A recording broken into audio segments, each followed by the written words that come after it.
Vai começar mais uma entrevista do Espiritismo BH. Esperamos que você goste. Espiritismo BH tem a satisfação de receber novamente a nossa querida Joselma, está aqui hoje para nos ajudar com uma parábola, né, Joselma? Com essa parábola a gente poder refletir e aprender mais. É a parábola do bom samaritano. Parábola do bom samaritano. E nós precisamos ler a parábola para depois iniciarmos a sessão de perguntas. Então nós vamos ler aqui de Lucas capítulo 10, a partir do versículo 25. E eis que se levantou um certo doutor da lei, tentando-o e dizendo: Mestre, que farei para herdar a vida eterna? E ele lhe disse: Que está escrito na lei? Como lês? E respondendo ele, disse: Amarás ao Senhor teu Deus de todo o teu coração e de toda a tua alma e de todas as tuas forças e de todo o teu entendimento e a teu próximo como a ti mesmo. E disse-lhe: Respondeste bem, faze isso e viverás. Ele, porém, querendo justificar-se a si mesmo, disse a Jesus: E quem é o meu próximo? E respondendo Jesus, disse: Descia um homem de Jerusalém para Jericó e caiu nas mãos dos salteadores, os quais o despojaram e, espancando-o, se retiraram, deixando-o meio morto. E ocasionalmente descia pelo mesmo caminho certo sacerdote, e vendo-o, passou de largo. E de igual modo também um levita, chegando àquele lugar, e vendo-o, passou de largo. Mas um samaritano que ia de viagem, chegou ao pé dele e, vendo-o, moveu-se de íntima compaixão. E aproximando-se, atou-lhe as feridas, deitando-lhes azeite e vinho, e pondo-o sobre a sua cavalgadura, levou-o para uma estalagem e cuidou dele. E partindo ao outro dia, tirou 2 dinheiros e deu-os ao hospedeiro e disse-lhe: Cuida dele e tudo o que demais gastares eu te pagarei quando voltar. Qual, pois, destes 3 te parece que foi o próximo daquele que caiu nas mãos dos salteadores? E ele disse: O que usou de misericórdia para com ele. Disse, pois, Jesus: Vai e faze da mesma maneira. Muito bem, Joselma. Por que a intenção do doutor da lei em tentar Jesus?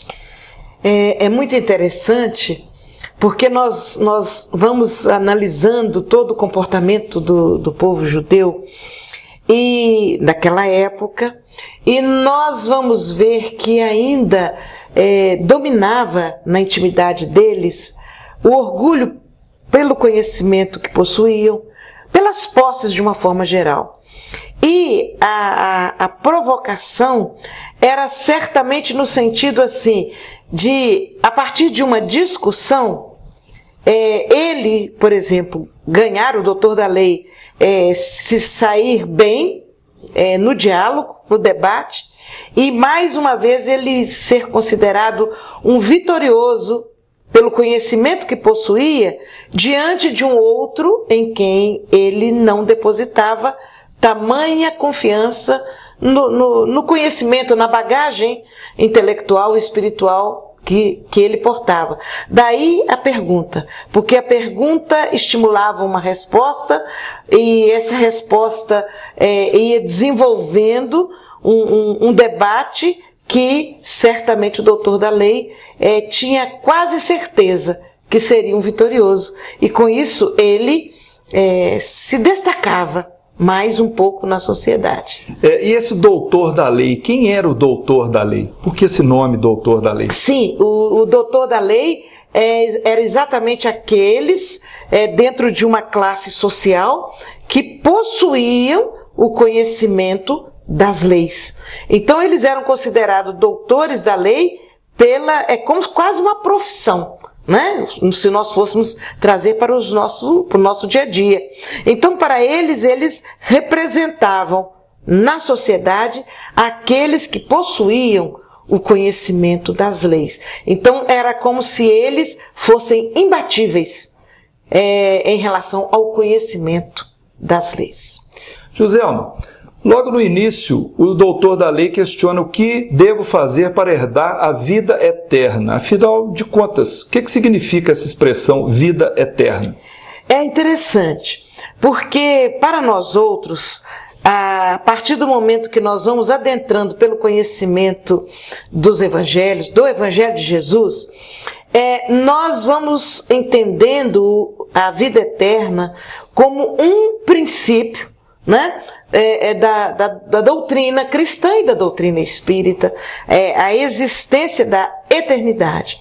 Mas naquela época a noção de vida eterna não era exatamente esse sentido de ser interminável, mas era muito mais no sentido de algo agradável que correspondia a um ideal dentro daquela condição de vida imanente, ou seja, a vida introjetada, consorciada com a vida espiritual, a vida, o prazer, a alegria, o ideal, a felicidade, vamos dizer assim, que eles não sabiam quando teria fim. Então, eu entendo que vida eterna para os nossos irmãos judeus na época era exatamente aquele conceito de vivenciar um estado de felicidade mais interior dentro daquilo que eles tinham expectativa, sem ter uma noção de quando acabaria aquela vida de felicidade. Mas não era a interpretação mesma que nós temos hoje. Ou que Jesus dava. Jesus, muitas situações, ele prometeu a vida eterna. Ele prometeu a vida eterna. Então explica para nós como é que é o conceito do Cristo a respeito. A vida eterna que Jesus traz para nós é exatamente a conquista na área evolutiva, na nossa caminhada evolutiva, a conquista de um espaço maior de paz na medida que nós vamos evoluindo. Então, não há fim à nossa caminhada evolutiva. Ela vai cada vez mais se expandindo e se abrindo, nos proporcionando oportunidades renovadas de experiências, de caminhada, independente do local, independente do nosso estado, se encarnados ou desencarnados, mas é uma oportunidade renovada constantemente pelo aspecto evolutivo. Seria a conquista do reino dos céus ou o reino de Deus? Sim, embora o reino dos céus, o reino de Deus, Jesus deixa claro que está dentro de nós, mas é exatamente isso. Na medida que você evolui, na medida que você caminha com renovadas oportunidades de aprender, de crescer, de amadurecer nas suas experiências e na sua vivência, então você consegue trazer para dentro de si exatamente essa condição de felicidade, né? Essa noção de que a vida eterna, ela está em nós espíritos, na espiritualidade, né? Não é o corpo que vai viver eternamente, é o espírito que vai cada vez mais. O doutor da lei, ele pergunta a Jesus quem era o próximo, quem era o seu próximo. Afinal, quem os judeus consideravam ser o seu próximo? Pois é, eu acho que não eram só os judeus naquela época. Na verdade, o homem caminha, e ainda hoje, muitos de nós, ou grande parte da humanidade, enxerga o seu próximo, no sentido, o seu próximo que lhe traz melhores condições, maior prazer, maior realização pessoal. Então, quem os judeus acreditavam e entendiam como os próximos? Primeiramente, os da sua família. Em seguida, aqueles da sua raça, da sua condição social, né? Depois, todos os outros da mesma raça, vamos dizer assim. Inicialmente condição social, depois os da raça, né? Mas seria somente os da mesma raça, da mesma família, ou teria também alguma outra condição? Obviamente que os mais próximos que eles consideravam eram aqueles que vivenciavam o mesmo ideal religioso deles. Então, esses eram os próximos deles, não é?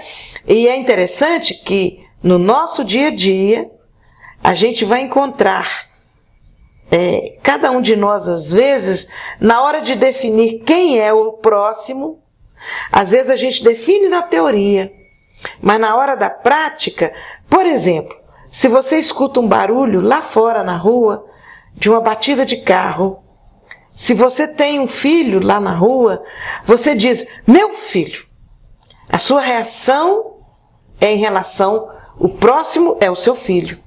Depois, em segundo lugar, você vai pensar, meu Deus, será que alguém machucou e tal, outras pessoas? Mas a reação é quase instintiva. O nosso próximo, que nós até hoje consideramos mais, é o próximo família, depois vem o próximo grupo religioso, próximo, às vezes, o time de futebol, os grupos por ideais, não é? E dificilmente nós vamos ver a humanidade considerando um estranho como próximo. Ou uma pessoa com pensamento contrário ao nosso, né? Contrário. A gente tem dificuldade de considerá-lo como próximo, não é isso? Então, isso não era uma característica só da época.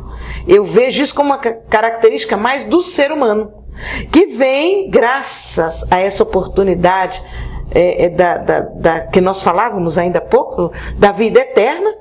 Então o homem vem, espaço a espaço, reencarnação após reencarnação, aprendendo a valorizar todo aquele que passa pelo seu caminho como próximo. Iniciando a parábola propriamente dita, o caminho de descida de Jerusalém a Jericó, ele tem um sentido literal. Sim. Mas tem outro que é simbólico. O que significa essa descida? A gente começa pelo sentido literal. Então, Jerusalém estava a 800 metros acima do nível do mar. E Jericó, 250 metros abaixo do nível do mar.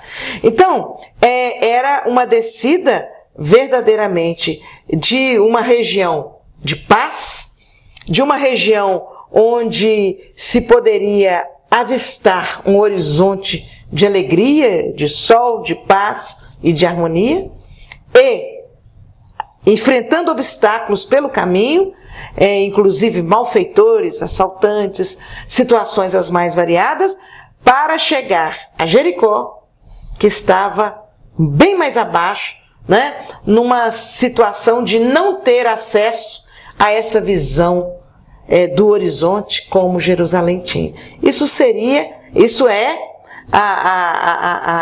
o sentido, a interpretação concreta da descrição. Vamos falar a situação geográfica, não é?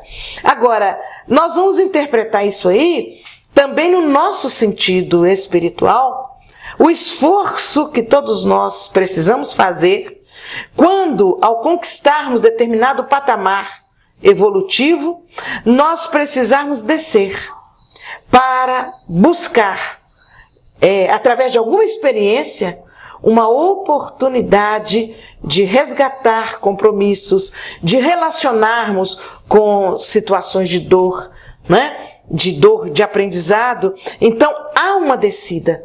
E nessa descida também nós vamos encontrar obstáculos, nós vamos encontrar desafios, barreiras, dificuldades, né?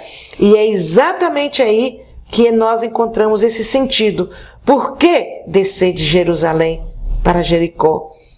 Nós podemos então, estando colocados numa condição de bem-estar espiritual, nós podermos e precisarmos descer para nos relacionarmos com aqueles outros que ainda se encontram numa vivência mais limitada. Mas não poderia também acontecer dessa descida ser pelo livre-arbítrio do espírito? Ou seja, ele quer experimentar uma satisfação material e aí ele desce as suas vibrações e encontra esses obstáculos. Obviamente, também, quando nós já conquistamos determinados hábitos e muitas vezes nós recebemos aquele convite, inadequado convite, mas a gente cede ao convite de nos deixarmos levar por oportunidades, ou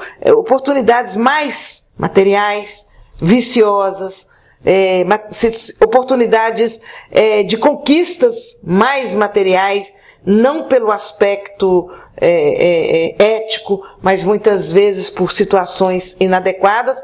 Aí você desce. Você desce tendo consciência que não é uma boa situação, mas você desce pelo prazer de descer, para atender a sua condição íntima de ser feliz. E nessa, você vai enfrentar pelo caminho dificuldades muito sérias. Aí vem os salteadores da nossa paz. Que são representados por várias situações. Desde pessoas encarnados que vão nos assaltar com todo aquele conteúdo rico que nós já adquirimos, com todas as experiências que nós já trazemos em nossa bagagem. Então vem os salteadores, vem aqueles que além de nos tirar o que temos, eles ainda nos espancam, nos humilham, deterioram quase a nossa capacidade íntima de nos sentirmos individualidade. Bem, José, então vamos aproveitar que nós falamos dos salteadores e vamos explorar cada personagem, porque nós temos um viajante anônimo, nós temos ladrões, nós temos um sacerdote, um levita e um samaritano. Quem eram essas criaturas? É interessante que o homem que descia, ele não é definido. Ele representa uma pessoa qualquer. Uma pessoa qualquer, né? Então, ele descia. E se a gente pegar literalmente o texto, veja bem, ele conhecia a estrada, possivelmente, sabendo que ali ele corria riscos, mas possivelmente ele também precisava descer.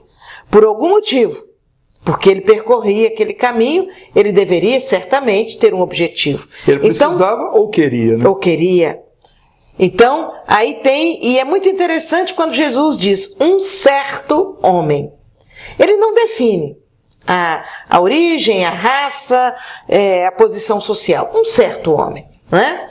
E nós vamos encontrar aí os salteadores que, naquela época, caracterizado mesmo por aqueles que tinham prazer em viver do alheio, né?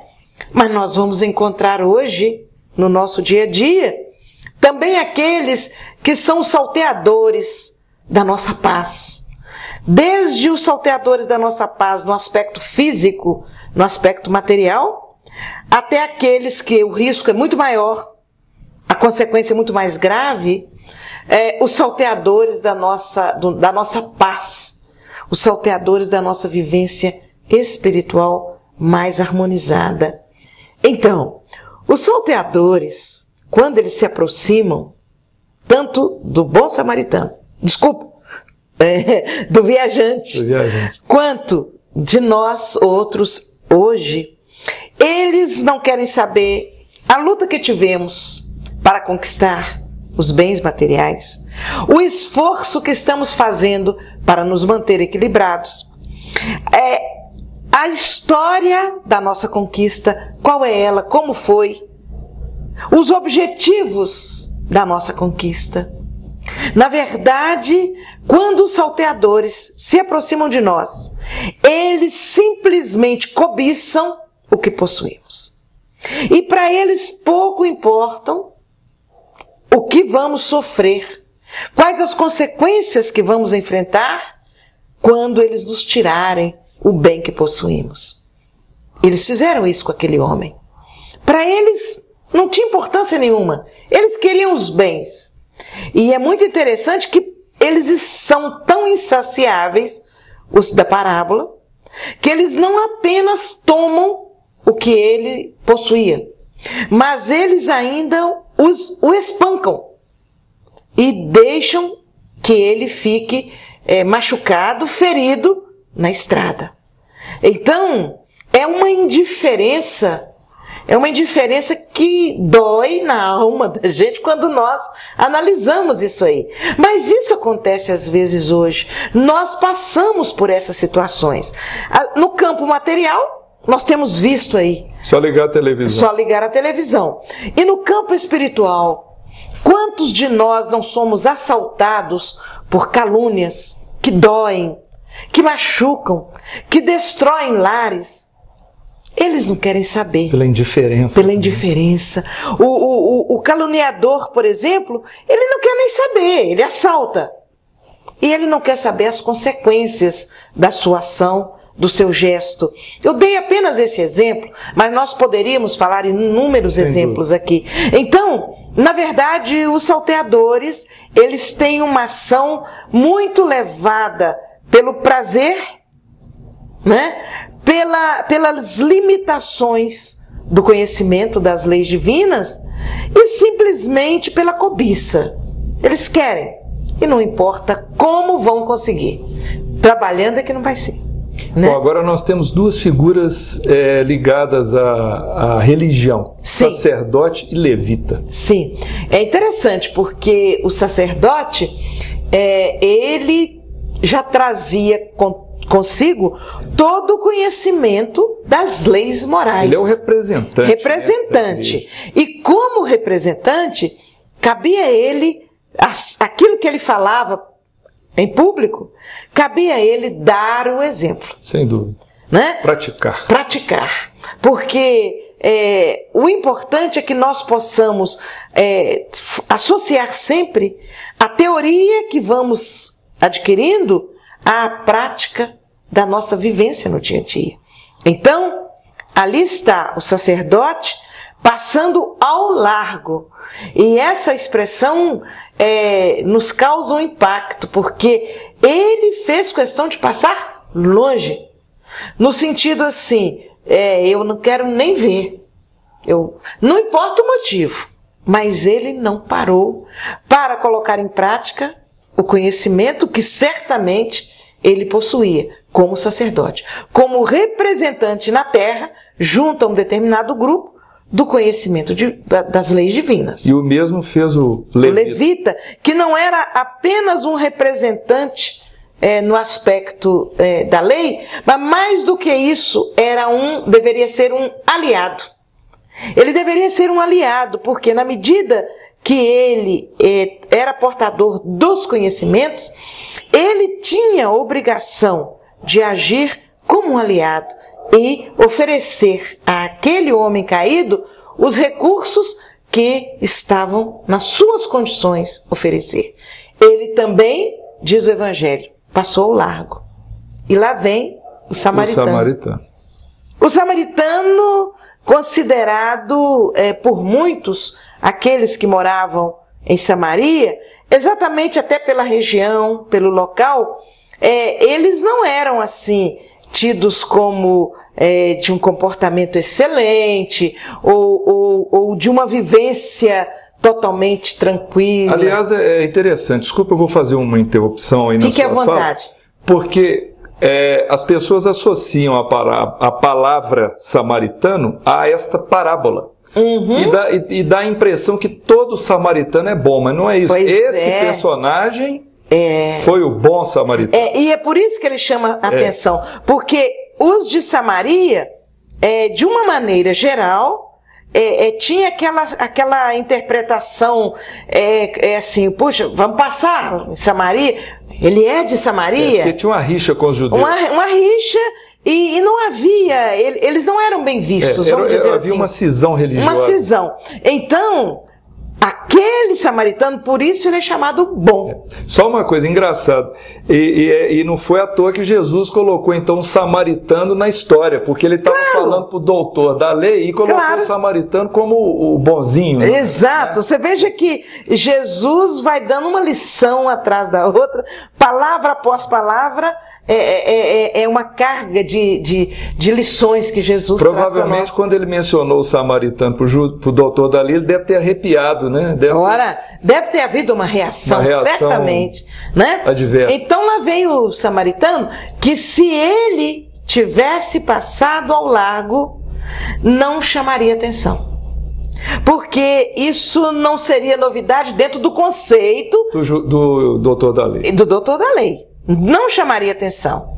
O sacerdote e o levita chamaram atenção. Se ele e o samaritano fizesse isso, não haveria. Jesus inverteu os papéis para esse doutor. Isso. Seria mais ou menos natural ele passar ao largo.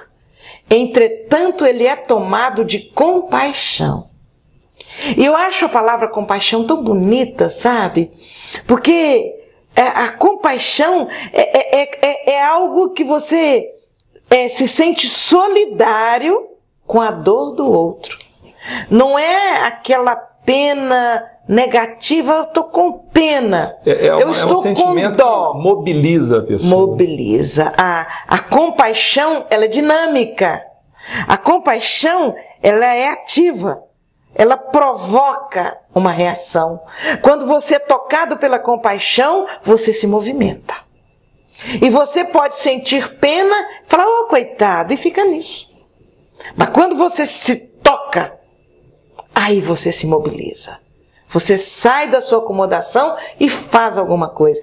Então Jesus usa a expressão, tocado pela compaixão, ele se aproxima. Essa passagem assim, eu me emociono com ela, exatamente porque quantas vezes nós outros no dia a dia, por causa da pressa, por causa do horário de serviço e sei lá o que, o relógio de ponto que está aguardando a gente para marcar, às vezes nós somos levados a pensar assim, eu vou fazer de conta que não estou vendo porque eu tenho que passar correndo. Às vezes não é alguém que pede esmola. Às vezes não é um menino que bate à porta ou no vidro do nosso carro. Às vezes, é alguém que nós avistamos de longe. Ih, lá vem fulano. Deixa eu ir embora porque, meu Deus, ele vai me atrapalhar a caminhada. Então, eu estou colocando isso porque a gente às vezes faz a crítica ao sacerdote e ao levita. E há muitas circunstâncias em que nós, sem percebermos, justificando por uma série de necessidades ou de compromissos, a gente faz mais ou menos a mesma coisa. Então, voltando no samaritano, tocado por compaixão, ele para. Ele para, é o primeiro gesto, é um gesto aí no movimento. Ele estava num ritmo de caminhada e ele interrompe, ele para a sua caminhada. Então, naquele momento, ele vê algo que tem valor para ele, que é mais importante naquele momento do que o alvo, o objetivo que ele tinha na sua trajetória. Naquele momento, aquele convite à parada é mais importante. Ou seja, ele esquece os seus anseios pessoais para pensar no exatamente. Próximo, né? No outro que ele renuncia certamente a um tempo de chegar ele se interrompe. Eu acho isso muito interessante. É o momento de renunciar, de ter coragem para parar. Porque muitos de nós, em algumas circunstâncias, nós não temos coragem para parar. E ele para. Joselma, qual seria o significado do sacerdote e o levita passarem ao largo indiferentes ao homem abatido? Porque dois religiosos fazerem isso deve ter algum sentido, né, que Jesus possa ter. E o que me chama a atenção nisso aí é exatamente que nem sempre a bagagem que nós trazemos na nossa teoria, ela tem força de nos movimentar internamente para que a gente pratique. E muitos grupos religiosos, né, e no caso aí são dois representantes religiosos, certamente trazia toda uma bagagem de conhecimento intelectual, mas que eles possivelmente não tiveram oportunidade de trazer aquela bagagem intelectual para passar pela compreensão amorosa e aí levar a fazer com que a prática fosse natural. Ou seja, vivenciar o ensinamento. De forma natural o aprendizado. E esse é um fato que nós precisamos estar sempre atentos, oferecendo oportunidade àqueles que estão à nossa volta, não apenas de conhecer as bases teóricas da religião, da doutrina que abraçamos, mas muito mais do que isso, que nós possamos oferecer junto à base teórica, que é importantíssima e indispensável para nos dar condições de agir, mas oferecer paralelamente com isso a oportunidade de vivenciar toda a teoria que nós vamos adquirindo. É interessante porque isso não vale apenas para o espiritismo, isso vale para o catolicismo, para o protestantismo, para qualquer religião cristã. Eu diria mais do que para qualquer religião cristã, eu diria para todo o ser humano. Sabe por quê? Que todos nós, seres humanos, até aquele que diz assim, eu sou ateu, não acredito em nada, de uma certa forma, traz um norte na sua vida a partir de um ideal, de um conhecimento. Mas se esse ideal ficar apenas no desejo de conquistar, no desejo de galgar degraus, no desejo de se sobrepor socialmente, ele nunca vai conseguir trazer da teoria para a prática aquilo que ele tem como ideal. E muito mais, nós outros, os cristãos. A mensagem de Jesus, ela é belíssima, ela é profunda. E muitos de nós ainda não conseguimos entender toda a sua mensagem. As ações desse samaritano demonstram um completo zelo com um desconhecido que se encontrava ferido.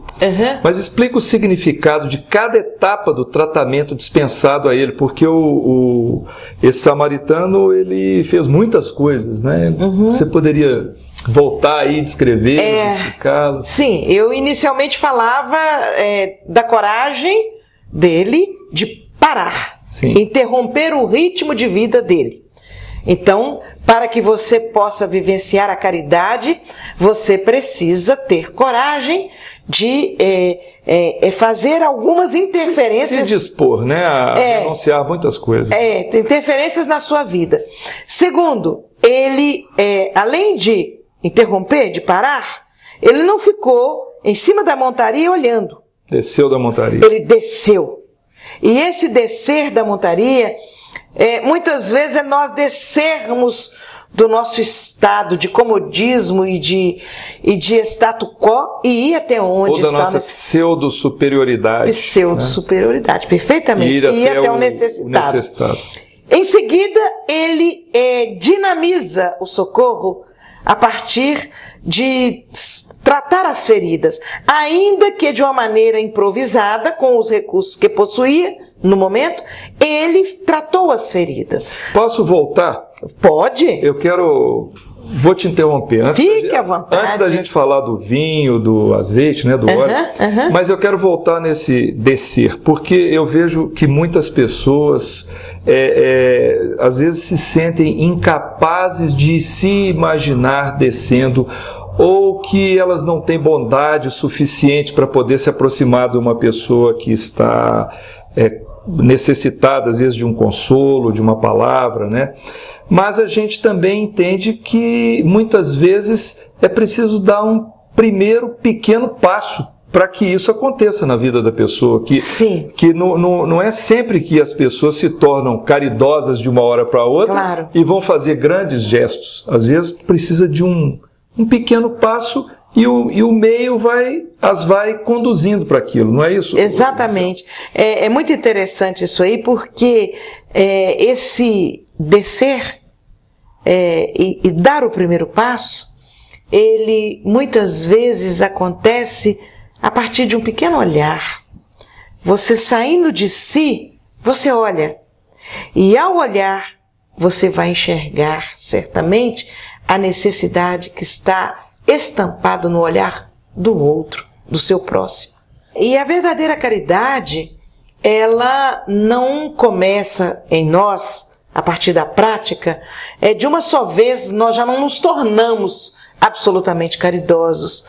Nós vamos num exercício contínuo e que vai se aprofundando, nós vamos adentrando para o prazer de praticar a caridade. Então a gente começa às vezes um pouco inibido, eu não sei fazer isso, eu não sei fazer uma leitura, eu não sei fazer, e a pessoa às vezes na sua inibição, ela se recolhe e acha que não é capaz. Mas é preciso que nós comecemos, porque o necessitado e a necessidade, elas estão aí à nossa disposição. Então é preciso que nós façamos um movimento para começarmos a sermos úteis em favor da necessidade do outro. Não é isso? Pois é, Joselma, eu interrompi a sua fala quando você falava dos recursos, né? Você estava explicando o uso do vinho e do óleo. Então pode retomar, por favor. Porque nós vamos ver que tradicionalmente há um significado para o uso, para o vinho, como que algo mais espiritual, né? E o óleo como algo realmente mais material, o extrato, né? É o extrato de uma planta, ele é algo muito mais material. Então nós vamos entender o uso do óleo e o uso do vinho como a doação material e a participação espiritual. É um sentido que nos leva a entender que o samaritano usou o aspecto material, mas ele também se doou espiritualmente no movimento de energias sadias em favor daquele que estava caído, né? Bom, e aí ele foi transportado para... Mais do que isso. Então aí... hospedaria. Veja bem, o samaritano oferece para o que estava caído o seu veículo, a sua montaria, o seu veículo de locomoção. Olha a profundidade disso. É muito fácil, talvez, para quem já está acostumado a dar do que lhe sobra. Mas dar do que vai lhe faltar não é tão comum. Então, ele coloca na sua montaria o doente e vai caminhando, porque não tinha como os dois irem na montaria. Então, ele vai caminhando, levando aquele doente para a hospedaria.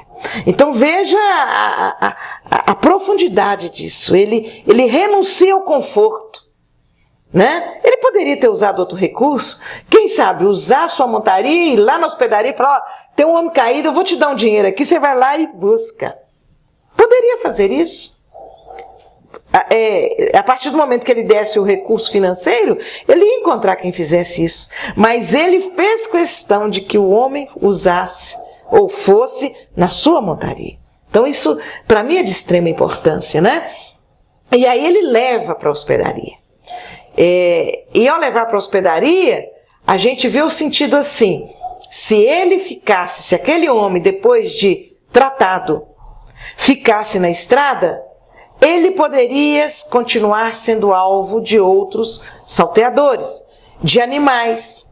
Então o que ele faz? Além de socorrer, ele lhe dá proteção, ele lhe dá abrigo e ele leva aquela pessoa para uma hospedaria. Ali ele está protegido das intempéries, né, dos assaltantes e dos animais. É outra circunstância, quer dizer, rapidamente ele pensa em tudo.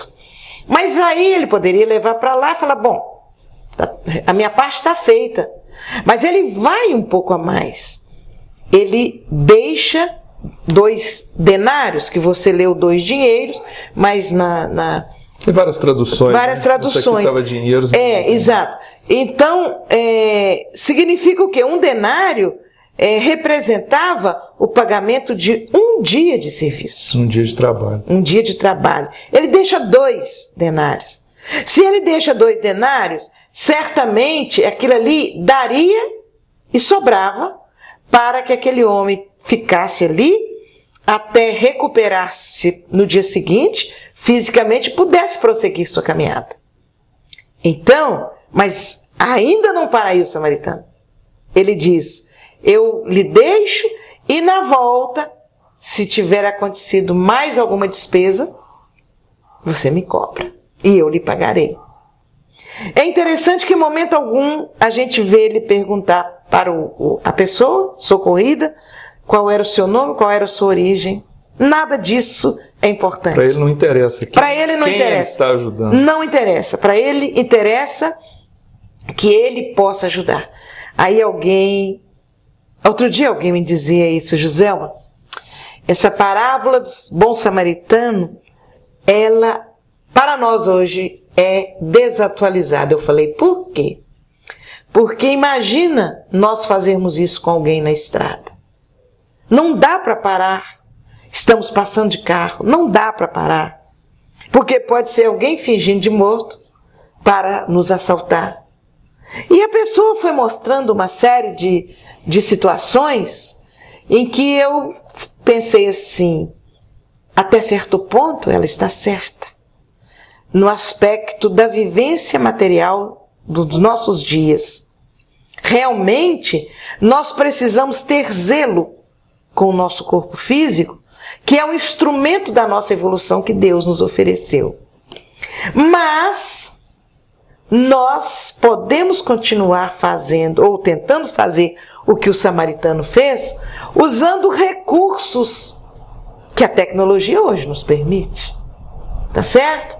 Então, ele tinha que fazer isso porque ele não tinha como mandar buscar alguém. Mas nós podemos dar uma cobertura próximo e, usando um celular, nós podemos chamar alguém para que juntos possamos ir até aquela pessoa. Existe a recomendação hoje, por exemplo, de que você, se alguém é ferido num desastre, você não pode simplesmente recolher a criatura e pôr no seu carro.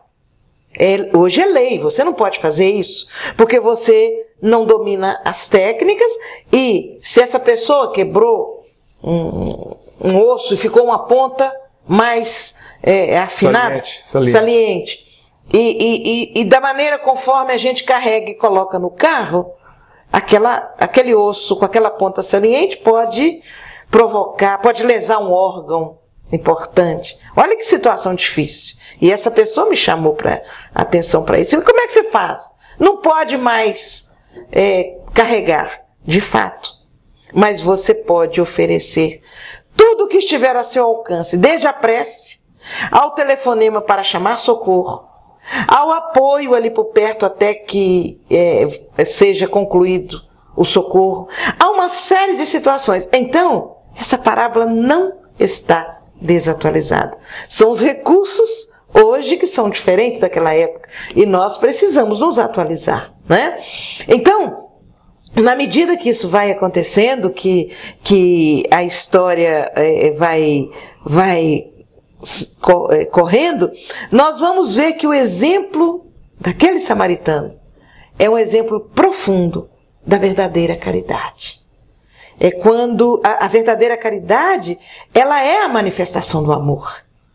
Então, nós podemos dizer que aquele samaritano, ele personificava o amor profundo, o amor natural, o amor verdadeiro. Porque quando você ama, você não impõe condições para oferecer o concurso para aquele outro que necessita. Não é isso? Joselma, vamos então ao grande desfecho desta parábola. Por 2 vezes, nós percebemos que por 2 vezes, Jesus não respondeu ao doutor da lei a pergunta que foi dirigida a ele. Ao contrário, ele jogou de volta para esse doutor uma pergunta e provocou que ele, o doutor, respondesse Jesus. Uhum. Que técnica que foi essa? Essa é uma técnica bastante principalmente na área pedagógica, que é estimular o outro a manifestar o conteúdo do seu próprio conhecimento a respeito do assunto. E ali Jesus não apenas usou uma técnica pedagógica, mais do que isso, ele ostensiva e carinhosamente, ele se afasta da discussão provocada, que era uma provocação, ele se afasta da discussão de uma maneira superior, moralmente falando, sem se acovardar. Mas ele se afasta da discussão mostrando, fazendo com que o outro deixe brotar o seu próprio conhecimento. Então, é muito importante isso. A gente realmente, Jesus, nesse processo de diálogo, ele faz com que a oportunidade da provocação seja trazida para a própria pessoa, para uma reflexão. Para que ela, então, a partir da reflexão, ela diga, não, então, é isso. Essa provocação faz com que o aluno, vamos chamar de aluno, entre aspas, ou o interlocutor, né? Faz com que o aluno, o interlocutor, faça também uma revisão interna do seu conhecimento, né? E não fique apenas esperando uma resposta pronta e que a pessoa às vezes nem assimila. Então ele fez com que o outro colocasse o que verdadeiramente trazia na sua intimidade. E ao ser perguntado quem entre os que cruzaram com o homem assaltado houvera se tornado o seu próximo, o doutor da lei respondeu de forma indireta. Ele não disse assim, foi o samaritano, ele disse aquele que teve misericórdia para com ele. Como é que é isso? Mas você lembra que lá atrás eu dizia da noção, ou do conceito, melhor dizendo, que eles tinham em relação aos de Samaria? Então, se ele dissesse foi o samaritano, para ele era ele se rebaixar, era ele cair de um pedestal, porque afinal de contas... Dá o braço a torcer. Dá o braço a torcer, né? Como quem imagina um de Samaria ter sido o que verdadeiramente ajudou o próximo. Então, mas ele também, e é interessante, ele poderia ter fugido da verdade, mas são detalhes que a gente precisa analisar. É interessante que ele não fugiu da verdade. Ele se resguardou. Ele deu a resposta certa, né? E eu acho que isso é importante. Naquele momento ele foi, eu acho, na minha concepção, que ele foi humilde quando ele deu a resposta certa. Ele só fez um circunlóquio, né? Ele só não usou a expressão, né? Quando a gente está com raiva de alguém e não quer dizer o nome, você fala, aquele lá. Quer dizer, ele usou uma expressão fantasiosa, mas ele respondeu a verdade. Sem dúvida. Eu acho isso muito importante. Ele não omitiu. Isso né? Bom, para a gente encerrar, Joselma, agora nós gostaríamos de saber uma opinião sua, da Joselma, né? Quais seriam os seus comentários finais sobre essa maravilhosa parábola? Pois é. Sabe que eu costumo, dependendo do assunto, eu costumo declinar e não falar, porque eu não me sinto à altura da vivência daquele assunto. Então, quando me foi passada a parábola do bom samaritano, eu disse, mas dentro da minha coerência, a coerência com a doutrina, a coerência com o evangelho, a coerência com a minha vida, meu Deus, como eu ainda estou longe de praticar aquilo que o samaritano fez. Exatamente porque no nosso dia a dia, os nossos equívocos, em muitas vezes a gente é sacerdote, a gente é levita, a gente é salteador. Sabe? Você às vezes penetra na intimidade do outro com uma palavra, com um gesto, com uma reação, que às vezes fere mais do que o assalto desses salteadores. Porque, às vezes, até meio inconsciente, você não age planejadamente. Mas no momento em que você tem uma determinada reação, você corre o risco de provocar feridas, como o salteador provocou. De tirar da pessoa valores, como os salteadores tiraram. Então, a gente ainda tem essas chances de sermos salteadores, de sermos sacerdote, em cima de uma série de desculpas, né? Quantas vezes você se surpreende, você está dentro do carro, no sinal de trânsito, e surge alguém, e você leva o primeiro susto. Ai, vão me assaltar. Então a sua reação é de tanto medo, que às vezes você, instintivamente, você pratica a falta de fechar rapidamente o vidro, né? Aí alguém que está me assistindo fala, mas tem que ser, porque hoje em dia é assim. Ok, mas é preciso que, ao fazermos esse gesto de autoproteção, que nós não agridamos o que se aproxima com o nosso olhar feroz, às vezes, né? Então, outro dia eu estava parado no sinal de trânsito e o moço chegou e falou, ó, dona, não é assalto não, não é assalto não. E ele veio de longe falando isso. E aí eu fiquei pensando, meu Deus, quantos já não passaram por esse moço, deixando uma marca nele, a ponto dele falar de longe, não é assalto não, né? Então, são situações que dentro dos meus princípios eu falei, meu Jesus, será que eu dou conta de falar sobre o samaritano? Exatamente porque a minha admiração por ele é muito grande e a luta, o meu esforço para fazer o que ele fez também é muito grande. Pelos limites humanos que todos nós temos e pelo nosso tamanho evolutivo, né? A minha condição evolutiva, meu Deus, diante daquele, dos anos-luz longe dele, pela minha ainda capacidade de, né? Então, mas aí eu pensei, não, é exatamente por isso que eu preciso refletir mais e falar mais sobre ela. E eu vou falar e eu vou refletir e na medida que eu vou estudar para conversar esse assunto, eu vou refletir no que eu tenho feito e vou fazer um esforço maior de aumentar minha vigilância no dia a dia para que a caridade para mim seja verdadeiramente uma prática comum, né? Dizem os amigos espirituais que a caridade é um gênio de 1000 mãos. Em que sentido ela é um gênio de 1000 mãos? No sentido de que ela tem vários caminhos para ser praticada. Vários caminhos para ser praticada. A caridade do olhar, a caridade do sorriso, a caridade do silêncio, a caridade do falar, a caridade da participação, da tolerância. E aí você vai por aí afora e começa a entrar nas coisas mais materiais. A caridade de renunciar a uma situação para que o outro usufrua daquela situação, né? A caridade de abrir mão do que tem para que o outro possa também ter.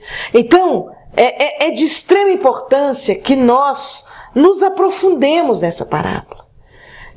Ganhar a vida eterna com a vivência do bom samaritano é exatamente nós podermos superar de tal forma as nossas limitações, limpar de tal forma o nosso perispírito cheio de marcas comprometedoras do passado. Certamente nós vamos fazer isso a partir do momento em que a gente começar a se esforçar. O samaritano não precisou se esforçar para fazer isso, foi espontâneo. Nós ainda precisamos raciocinar. Outro dia eu comentava, nós vivemos num país em que, quando alguém pratica caridade, entre aspas, ou observa a lei, encontrou uma carteira e procura entregar, encontrou algo valioso e procura devolver, ele ainda é elogiado, ele merece programa de televisão, ele recebe prêmio, porque ele foi verdadeiro, porque ele observou o respeito ao alheio. Então, é assim o nosso mundo de hoje. Então, praticar a caridade como samaritano ainda vai merecer aplausos, manifestações de admiração, de respeito e uma série de situações, de circunstâncias. Mas o importante não é o que o outro que nos observa vai concluir a nosso respeito. O importante é que nós domemos o homem velho que está dentro de nós, que ainda se apega, que ainda tem pena de dar uma roupa que já está usada, fala, mas essa roupa foi fulano que me deu, eu não posso abrir mão dela, né? De ceder em várias situações para que o outro caminhe. Então, é preciso que nós comecemos a exercitar isso. Não é simples, não é fácil, mas é possível. É possível. E é preciso que a gente comece a fazer isso. Que a gente tenha forças para sermos bons samaritanos. E o movimento espírita nos oferece tantas oportunidades. Quando nós estamos no trabalho, quando nós estamos no dia a dia, na casa espírita, é o que chega e que está meio assustado, é a primeira vez que ele entra na casa espírita, ele não sabe como é que ele vai ser recebido, ele está ansioso, ele está com medo se ele vai ouvir algum espírito que vai dar um murro na mesa, que vai gritar, ele não sabe o que ele vai ouvir. Então, os bons samaritanos que o recebem em paz, com alegria, com um sorriso, com um abraço, com boas-vindas, né? Então, ao você dar alguma coisa para alguém, que você dê com um sorriso, com uma palavra amiga, com um gesto de carinho. Então, são coisas pequeninas que nós podemos fazer para chegarmos um dia a termos forças de praticar o que o bom samaritano, e ele verdadeiramente merece esse título de bom, né? Embora naquela passagem do diálogo de Jesus, ele diz que bom é apenas o Pai, né? Mas na nossa concepção, eu não estou colocando a concepção de Jesus, mas na nossa concepção, a gente que ainda não consegue fazer isso com naturalidade, né? A não ser bem assim, raciocinado, bem refletido, então, para nós, o que ele fez é verdadeiramente uma qualidade de bondade, né? Por isso eu repito, bom samaritano, né? Então, é um convite à nossa reflexão e à nossa coragem de sairmos de nós mesmos e começar a praticar a caridade. Em todos os sentidos, dentro disso que a caridade, é um gênio de mil mãos e ela é, eu diria assim, a materialização do amor. Então, quanto mais eu exercitar a caridade, mais eu estarei deixando o amor habitar em mim. Eu agradeço mais uma vez a oportunidade que me é oferecida de dialogar com os internautas, dialogar com vocês. É uma alegria estar aqui com você e eu tenho orado muito para que o seu programa, o seu trabalho, para mim é um programa, não deixa de ser, né? A cada período. Então, que o seu trabalho produza muitos frutos, sabe? E que ele continue sendo esse trabalho assim, né? Também de um samaritano bom, que abre mão do seu momento íntimo, com a família, no trabalho, uma série de situações, com todos aqueles que colaboram com você, para levar a mensagem límpida, transparente, cristalina da doutrina espírita, que é a revivescência do Evangelho, aos corações que ainda buscam o conhecimento e buscam a paz. Muito obrigado e que Jesus nos fortaleça sempre. Ok, Joselma. Espiritismo BH te agradece mais uma vez. Então, o que achou desta entrevista? Dê a sua opinião acessando o Fale Conosco. Até breve!